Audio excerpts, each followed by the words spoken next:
ॐ शन्नो मित्रः शं वरुणः शन्नो भवत्वर्यमा शन्न इन्द्रो बृहस्पतिः शन्नो विष्णुरुक्रमः नमो ब्रह्मणे नमस्ते वायो त्वमेव प्रत्यक्षं ब्रह्मासि त्वमेव प्रत्यक्षं ब्रह्म वदिष्यामि ऋतं वदिष्यामि सत्यं वदिष्यामि तन्मामवतु तद्भक्तारमवतु अवतु माम् अवतु वक्तारम् ॐ शान्तिः शान्तिः शान्तिः हरिः ॐ श्रीगुरुभ्यो नमः हरिः ॐ Universal prayer. Let's stand this together. Oh hidden light, vibrant in every atom. Oh hidden light, shining in every creature. Oh hidden love, embracing all in oneness. May each who feels himself as one with thee know he is also one with every other. Om Shanti Shanti Shanti.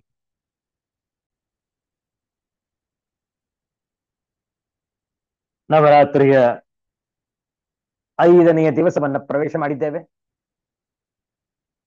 ಇಂತಹ ಶ್ರೇಷ್ಠವಾದಂತಹ ಶನಿವಾರದ ಮುಸ್ಸಂಜೆಯಲ್ಲಿ ಆಶ್ವಯುಜ ಶುದ್ಧ ಪಂಚಮಿಯ ತಿಥಿ ನವರಾತ್ರಿಯ ಸಂದರ್ಭದಲ್ಲಿ ಈ ಶನಿವಾರದ ಮುಸ್ಸಂಜೆಯಲ್ಲಿ ಶ್ರೀ ಅಷ್ಟಲಕ್ಷ್ಮಿ ಸ್ತೋತ್ರಂ ಇದರ ಪಾರಾಯಣ ತಾವು ಕೂಡ ನಮ್ಮೊಡನೆ ಪಾರಾಯಣವನ್ನು ಮಾಡಬಹುದು. ಶ್ರೀ ಅಷ್ಟಲಕ್ಷ್ಮಿ ಸ್ತೋತ್ರಂ.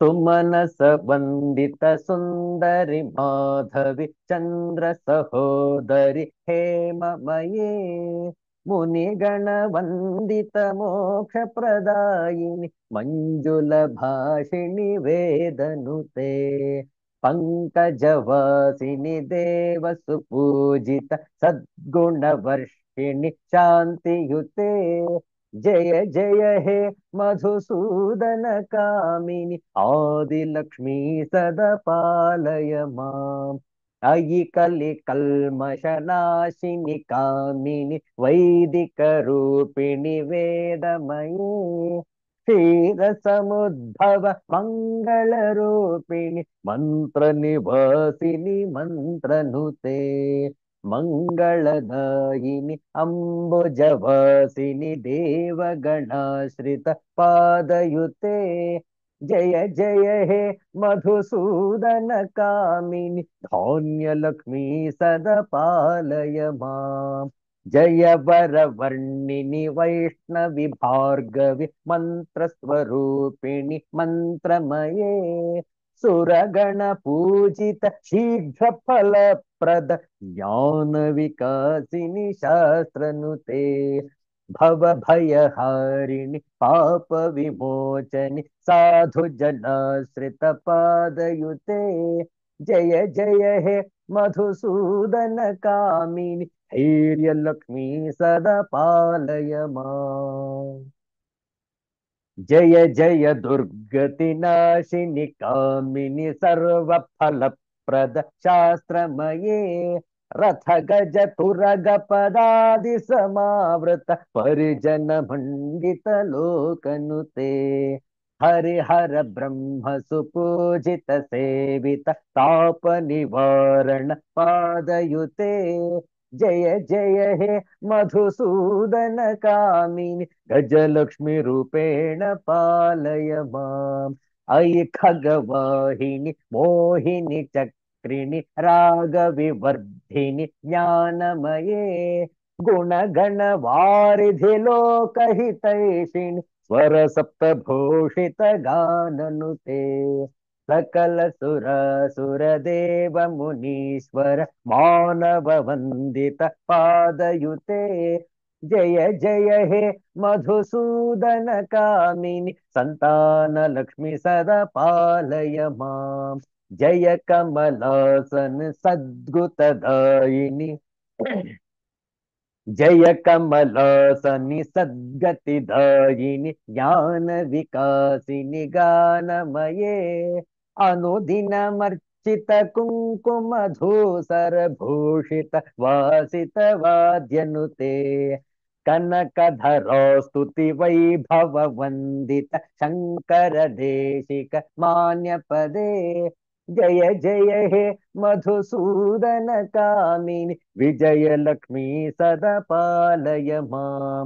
प्रणत सुरेश्वरि भारति भार्गवि शोक विनाशिनि रत्नमये मणिमय भूषित कर्ण विभूषण शांति समावृत हास्य मुखे नवविधि नवनिधिदायिनि कलिमलहारिणि कामित फलप्रद हस्तयुते नवनिधिदायिनि कलिमलहारिणि कामित फलप्रद हस्तयुते जय जय हे मधुसूदन कामिनि विद्यालक्ष्मी सदा पालय मां।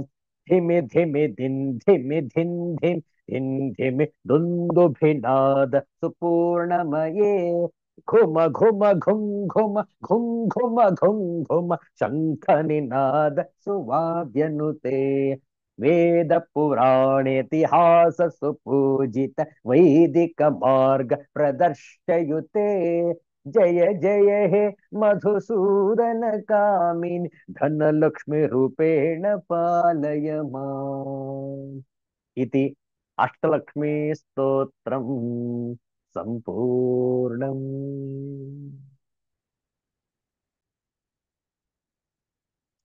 ಶ್ರೀ ಸದ್ಗುರುಗಳ ನಾಮಜಪ 2 ನಿಮಿಷ ಹೇಳಿಕೊಡ್ತೇವೆ, ತಾವು ಪುನರಾವರ್ತಿಸಬಹುದು.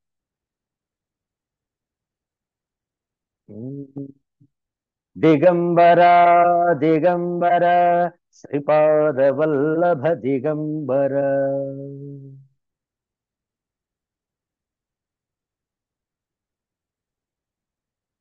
ದಿಗಂಬರ ದಿಗಂಬರ ಶ್ರೀಪಾದ ವಲ್ಲಭ ದಿಗಂಬರ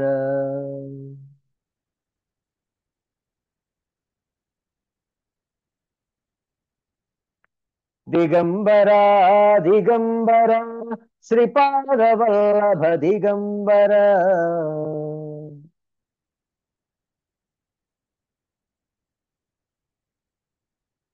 ಬ್ರಹ್ಮ ವಿಷ್ಣು ಮಹೇಶ್ವರ ಶ್ರೀಪಾದ ವಲ್ಲಭ ದಿಗಂಬರ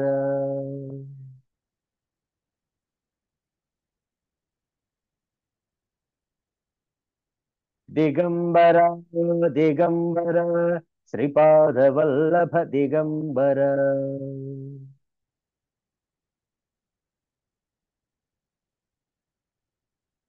ದಿಗಂಬರ ದಿಗಂಬರ ಶ್ರೀಪಾದ ವಲ್ಲಭ ದಿಗಂಬರ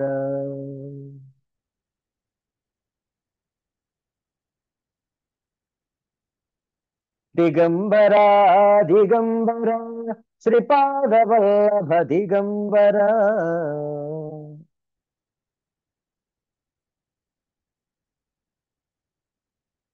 ಬ್ರಹ್ಮ ವಿಷ್ಣು ಮಹೇಶ್ವರ ಶ್ರೀಪಾದ ವಲ್ಲಭ ದಿಗಂಬರ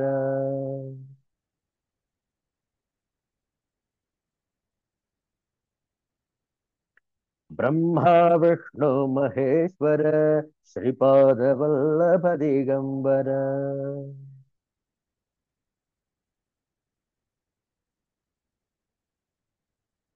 ಶ್ರೀಪಾದ ವಲ್ಲಭ ದಿಗಂಬರ ಶ್ರೀಪಾದ ವಲ್ಲಭ ದಿಗಂಬರ ಶ್ರೀ ಸದ್ಗುರುನಾಥ ಮಹಾರಾಜ್ ಕಿ ಜಯ.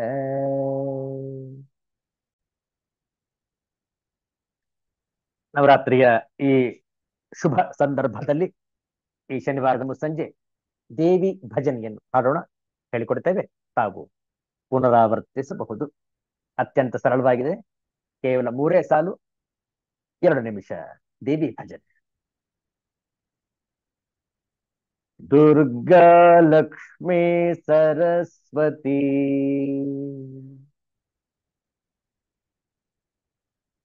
ದುರ್ಗಾ ಲಕ್ಷ್ಮೀ ಸರಸ್ವತಿ,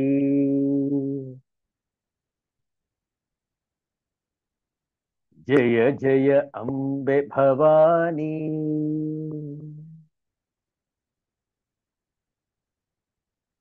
ಜಯ ಜಯ ಅಂಬೆ ಭವಾನಿ,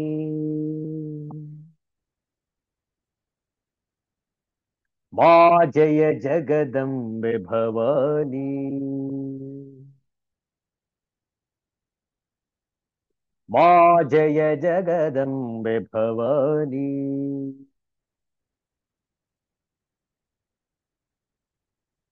ದುರ್ಗಾ ಲಕ್ಷ್ಮೀ ಸರಸ್ವತಿ,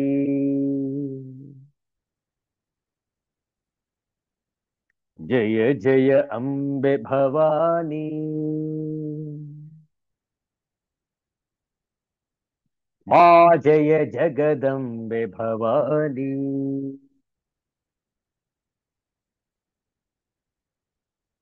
ಜಯ ಜಯ ಅಂಬೆ ಭವಾನಿ ಮಾ,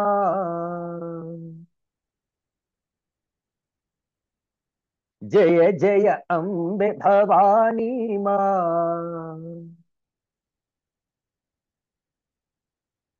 ಜಯ ಜಗದಂಬೆ ಭವಾನಿ,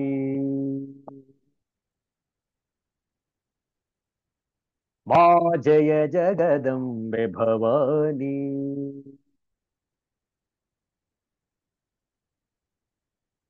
ದುರ್ಗಾ ಲಕ್ಷ್ಮೀ ಸರಸ್ವತಿ,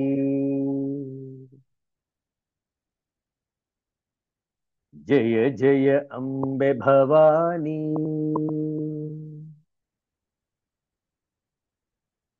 ಮಾ ಜಯ ಜಗದಂಬೆ ಭವಾನಿ,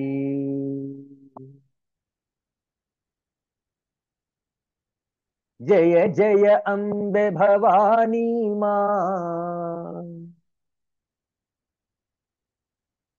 ಜಯ ಜಯ ಅಂಬೆ ಭವಾನಿ ಮಾ, ಜಯ ಜಗದಂಬೆ ಭವಾನಿ, ಮಾ ಜಯ ಜಗದಂಬೆ ಭವಾನಿ,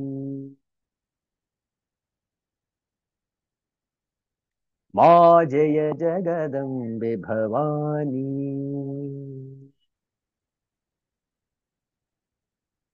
जगदम्बा माता की जय। सिद्धांत अवधूत चिंतन श्री गुरुदेव दत्त।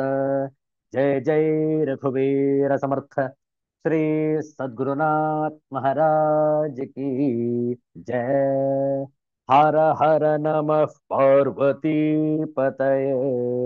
हर हर महादेव शंभो।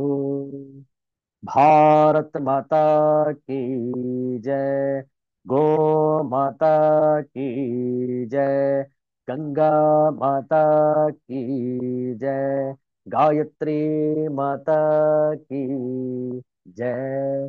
भारत माता की जय।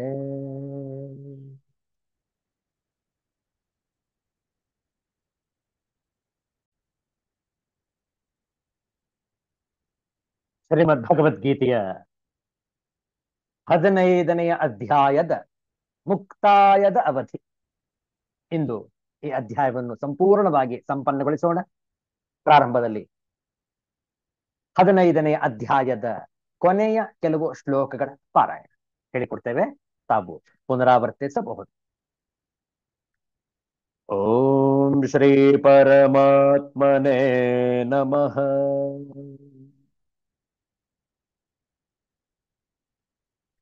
ಅಥ ಪಂಚದಶೋऽಧ್ಯಾಯಃ.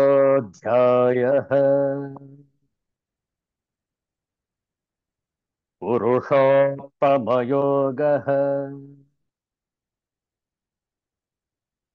ಶ್ರೀಭಗವಾನುವಾಚ.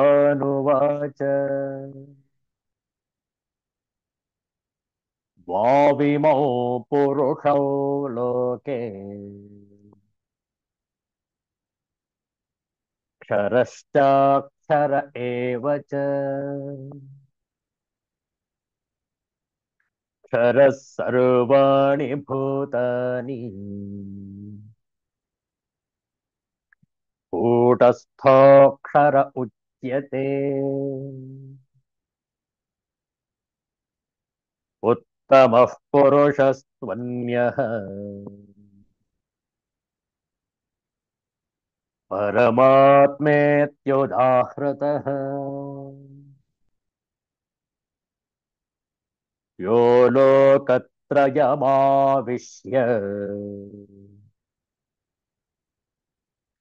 बिभर्त्यव्यय ईश्वरः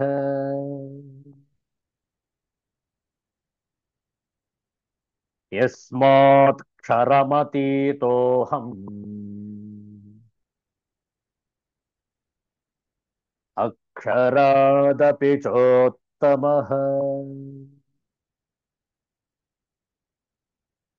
अतोऽस्मि लोके वेदे च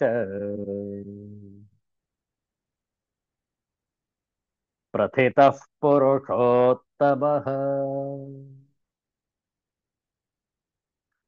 यो मामेवमसम्मूढः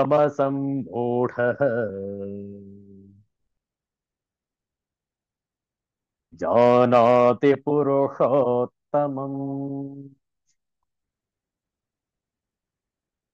स सर्वविद् भजति माम् सर्वभावेन भारत इति गुह्यतमं शास्त्रम् इदमुक्तं मया नघ एतद्बुद्ध्वा बुद्धिमान् स्यात् कृतकृत्यश्च भारत ॐ तत्सदिति श्रीमद्भगवद्गीतासु उपनिषत्सु ब्रह्मविद्यायां योगशास्त्रे श्रीकृष्णार्जुनसंवादे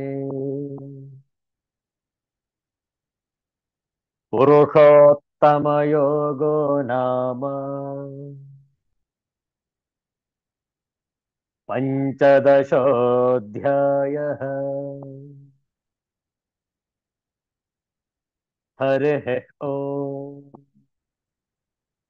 श्रीगुरुभ्यो नमः। हरिः ಓಂ.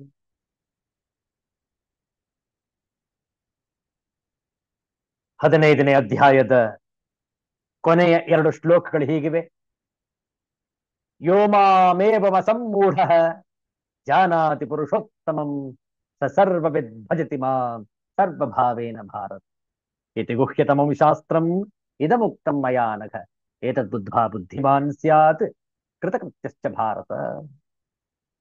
ಎಲೈ ಅರ್ಜುನ, ಈ ರೀತಿ ಯಥಾರ್ಥವಾಗಿ ಯಾವ ಜ್ಞಾನಿಯು ನನ್ನನ್ನು ಪುರುಷೋತ್ತಮನೆಂದು ತಿಳಿದುಕೊಳ್ಳುತ್ತಾನೆಯೋ ಆ ಸರ್ವಜ್ಞನು ಎಲ್ಲ ಬಗೆಯಿಂದಲೂ ನಿರಂತರ ವಾಸುದೇವ ಪರಮಾತ್ಮನಾದ ನನ್ನನ್ನೇ ಭಜಿಸುತ್ತಾನೆ.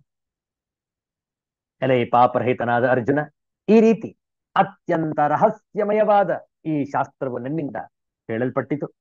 ಇದನ್ನು ಯಥಾರ್ಥವಾಗಿ ತಿಳಿದುಕೊಂಡವನು ಜ್ಞಾನಿಯೂ ಮತ್ತು ಕೃತಾರ್ಥನೂ ಆಗುತ್ತಾನೆ. ಅರ್ಥಾತ್ ಅವನು ಮಾಡಬೇಕಾದದ್ದು ಏನೂ ಸಹ ಉಳಿದುಕೊಂಡಿರುವುದಿಲ್ಲ. ಎಂತಹ ಸುಂದರವಾದಂತಹ ವಿಚಾರ ನೋಡಿ. ಯಾರು ಈ ಗುಹ್ಯತಮ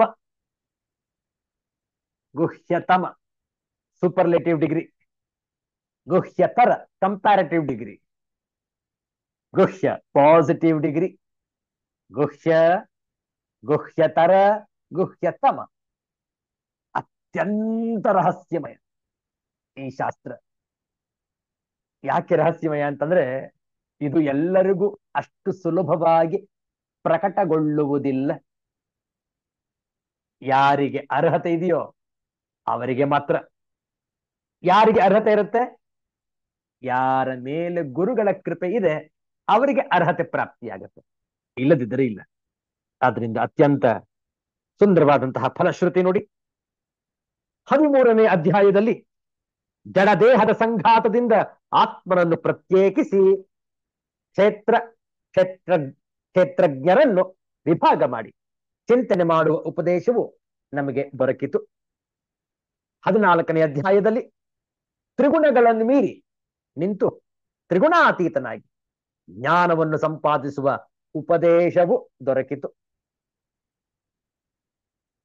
ಸಗುಣ ಪರಮೇಶ್ವರನ 14ನೇ ಅಧ್ಯಾಯದಲ್ಲಿ ತ್ರಿಗುಣಾತೀತನಾಗಿ ಜ್ಞಾನವನ್ನು ಸಂಪಾದಿಸುವಂತಹ ಉಪದೇಶವು ದೊರಕಿತು. ಸಗುಣ ಪರಮೇಶ್ವರನ ಅವ್ಯಭಿಚಾರಿ ಭಕ್ತಿಯೇ ಬ್ರಹ್ಮಭಾವವನ್ನು ಹೊಂದಲು ಯೋಗ್ಯನಾಗುವ ಉಪಾಯವೆಂಬ ಉಪದೇಶವೂ ದೊರಕಿತು. ಈ ಉಪದೇಶಗಳಲ್ಲದೆ ಪ್ರಸಕ್ತ ಅಧ್ಯಾಯದಲ್ಲಿ, ಈ 15ನೇ ಅಧ್ಯಾಯದಲ್ಲಿ ಪುರುಷೋತ್ತಮನ ಪೂರ್ಣ ದರ್ಶನ ದೊರಕಿರುವುದರಿಂದ ಅಭ್ಯಭಿಚಾರಿ ಭಕ್ತಿಯು ಪೂರ್ಣ ರೂಪದಿಂದ ಉಂಟಾಗಲು ಬಹಳ ಸಹಾಯಕವಾಗುತ್ತದೆ. ಹೌದಲ್ಲ? ನೋಡುವ, ಒಮ್ಮೆ ಸಂಪೂರ್ಣ ಅಧ್ಯಾಯವನ್ನು ಮೆಲುಕು ಹಾಕೋಣ.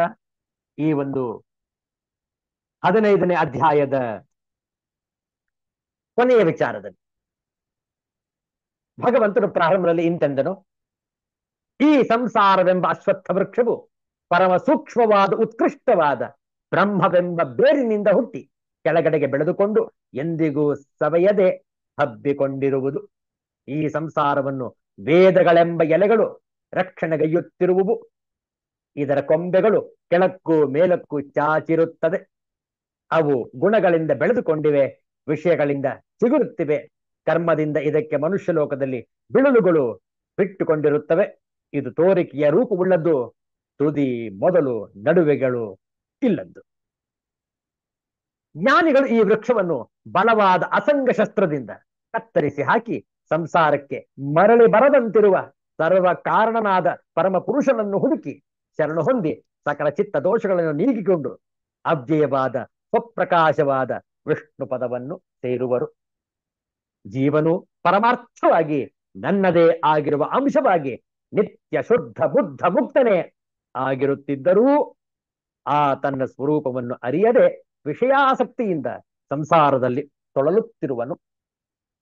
ಯಾರು ಪಾಪವನ್ನು ತೊರೆದು ಶಮದಮಾದಿಗಳನ್ನು ಸಾಧಿಸಿಕೊಂಡು ಪ್ರಯತ್ನ ಮಾಡುವರೋ ಅವರು ಪ್ರಯತ್ನ ಪೂರ್ವಕವಾಗಿ ಜ್ಞಾನವನ್ನು ಸಂಪಾದಿಸಿಕೊಂಡು ತಮ್ಮ ಪರಮಾರ್ಥದ ಈ ಸ್ವರೂಪವನ್ನು ಕಂಡುಕೊಳ್ಳುವರು.